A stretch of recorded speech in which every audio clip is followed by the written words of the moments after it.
దేవుని పరిశుద్ధ నామమునకు మహిమ కలుగునుగాక. క్రీస్తునందు ప్రియ దేవుని బిడ్డలారా, ప్రభువైన యేసు క్రీస్తు పరిశుద్ధ నామములో మీ అందరికీ ఉదయకాల శుభములు తెలియచేయచ్చు ఉన్నాను.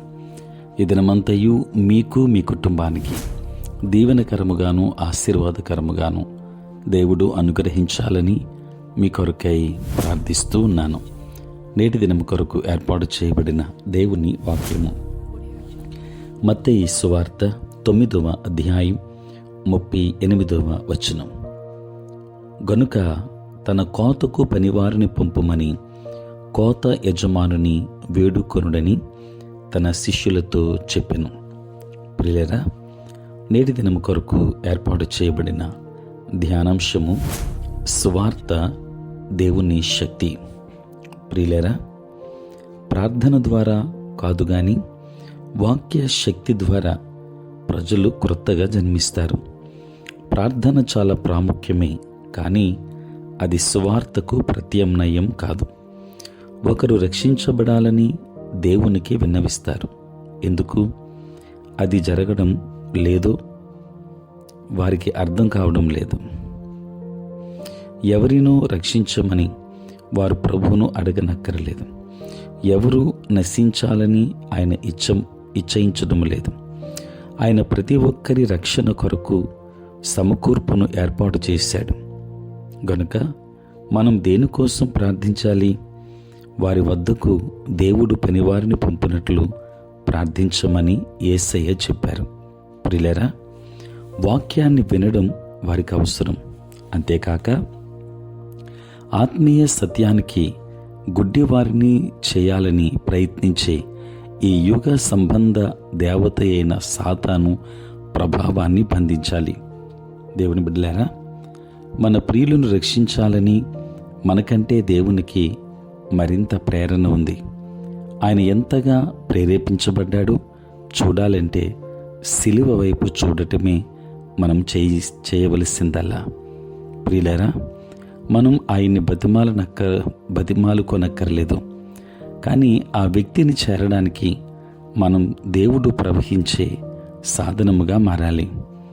సువార్తను పంచుకోవడం వలన, లేక వాక్యాన్ని చెప్పేవారిని వారి వద్దకు పంపమని ప్రార్థించడం వలన మనం సాధనాలుగా మారుతాం. దేవుని బిడ్డలారా, మన జీవితాల్లో రక్షణ ప్రభావాలను విడుదల చేసే దేవుని శక్తియే సువార్త. ఒక వ్యక్తికి స్వస్థత అవసరమైతే అది సువార్తలో ఉంది. ఒక వ్యక్తికి విడుదల అవసరమైతే అది సువార్తలో ఉంది. అభివృద్ధి, ప్రార్థనకు జవాబు, సంతోషం, సమాధానం ఇవన్నీ యేసుక్రీస్తు సువార్తను నమ్మి అర్థం చేసుకోవడంలో దొరుకుతాయి.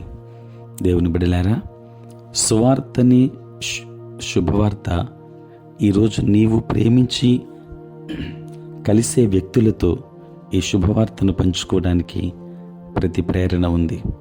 వారితో సువార్తను పంచుకోలేకపోతే అప్పుడు ఇతరులను పంపమని దేవునికి ప్రార్థించండి. నశిస్తున్న ప్రతి వ్యక్తి వద్దకు సరి అయిన సమయంలో సరి అయిన వ్యక్తిని దేవుడు పంపిస్తాడని నీ విశ్వాసాన్ని విడుదల చేయండి. ప్రియులారా, కొన్నిసార్లు అది నీవే కావచ్చు అని గుర్తుంచుకోండి. సువార్త దేవుని శక్తి. ప్రార్థన చేసుకుందాం. పరిశుద్ధుడైన తండ్రి, ప్రేమ కలిగిన ప్రభువా, మీ పరిశుద్ధ నామమునకే వందనాలు, స్తోత్రాలు చెల్లిస్తున్నాం. రాత్రంతయు కాపాడి సంరక్షించి సుఖనిద్రను మాకు దయచేసి మా జీవితంలో మరి నూతన దినాన్ని మేము చూడగలిగే భాగ్యాన్ని మీరు మాకు ప్రసాదించినందులకే స్తోత్రాలు. ఈ దినమంతా కూడా మీ సన్నిధి మాతో ఉంచండి. మీ ప్రసన్నత మాకు అనుగ్రహించండి. మా ప్రతి బలహీనత నుండి విడుదలనివ్వండి. నేటి మా పనులలో, పరిచర్యలు, ప్రయాణములలో మీరే తోడుగా ఉండండి.